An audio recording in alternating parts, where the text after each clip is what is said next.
L'année 2020 a été marquée par l'apparition du SARS-CoV-2 à l'échelle mondiale et le virus continue toujours, à l'heure actuelle, de se propager et de chambouler le quotidien de tout un chacun. Heureusement, l'élaboration des vaccins a donné une lueur d'espoir pour mettre fin à cette pandémie. Les différents vaccins destinés à lutter contre le Covid-19 semblent être efficaces. Mais pour combien de temps peuvent-ils protéger contre ce virus ravageur? Une inquiétude est omniprésente, celle que ce virus puisse ressembler à celui de la grippe, nécessitant une vaccination chaque année. La raison en est que les souches en circulation mutent rapidement alors que l'immunité du vaccin peut aussi être rapidement réduite. Et bien que les preuves attestent de la protection durable du vaccin, les chercheurs ont toutefois commencé à élaborer et à tester des versions susceptibles de protéger contre les futurs variants inquiétants. Interrogé par France 3, le professeur Denis Malvy, infectiologue au CHU de Bordeaux et membre du conseil scientifique, donne des éléments de réponse aux questions relatives aux vaccins mis sur le marché français. Quelle est la durée de l'immunité que confèrent les vaccins contre le SARS-CoV-2? Dans le cadre de la lutte contre le nouveau coronavirus, la Haute Autorité de Santé avait accordé son feu vert pour utiliser les vaccins Moderna et Pfizer. Un bon nombre de personnes s'interrogent sur la durée de l'immunité que ces vaccins confèrent. À ce propos, le professeur Denis Malvy répond que les deux vaccins offrent la même protection puisque ce sont des vaccins à armes, élaborés avec le même mécanisme et offrent une protection contre les formes graves du virus. Initialement, ils étaient conçus pour protéger pendant une durée de moins 6 mois ou plus. Il s'avère aujourd'hui qu'ils sont capables d'aller bien au-delà. Selon le spécialiste, les études vaccinales ainsi que les essais qui sont toujours en cours révéleront plus de précisions à ce sujet.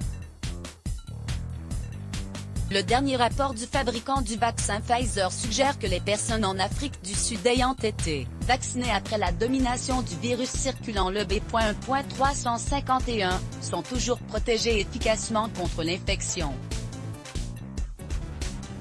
Au vu de ce constat, les expériences au laboratoire ont bien montré une large réponse immunitaire contre les virus mutants. Scott Hensley, immunologiste et expert en vaccins à l'Université de Pennsylvanie, a déclaré que ce vaccin est bien adapté pour assurer une bonne protection. Bien que les personnes vaccinées ayant reçu les 2 doses bénéficient d'une immunité pendant au moins 6 mois, cela ne signifie pas qu'elle s'arrête à 6 mois. Cela durera probablement beaucoup plus longtemps, explique l'immunologiste. Et d'ajouter: je ne serais pas surpris si nous apprenions dans 1 an que ces vaccins produisent toujours une forte réponse immunitaire. Toutefois, les détails que l'expert a fournis ont fait l'objet d'une déclaration et n'ont pas été publiés par une source scientifique officielle. Les experts estiment quant à eux que si cela tient, les vaccins Pfizer et Moderna pourraient induire une réponse immunitaire de longue durée.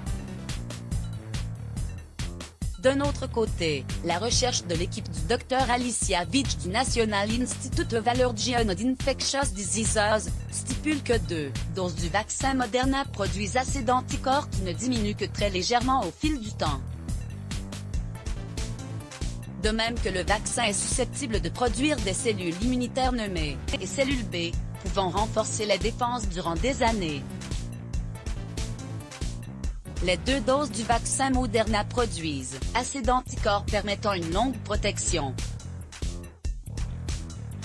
Source: CNN. Après la vaccination, il est nécessaire de continuer à respecter les règles sanitaires. Ryan Edon, un spécialiste de la communication à l'Université de Washington, a déclaré avoir participé à des essais cliniques pour vérifier l'efficacité du vaccin contre le coronavirus. Il déclare cependant que le fait que l'on soit vacciné ne veut pas dire qu'il faut arrêter de prendre ses précautions. Le port du masque demeure nécessaire, même si le risque de complications est moindre. Pourtant, les personnes vaccinées sont susceptibles de propager moins le virus, ce qui serait un très bon signe. À ce propos, le professeur Denis Malvy explique que le vaccin évite les formes graves et sévères de l'infection et peut protéger de la transmission, mais on ne sait pas à quel point. Quant à la vaccination des plus jeunes, le spécialiste indique qu'elle est nécessaire afin d'atteindre l'immunité collective.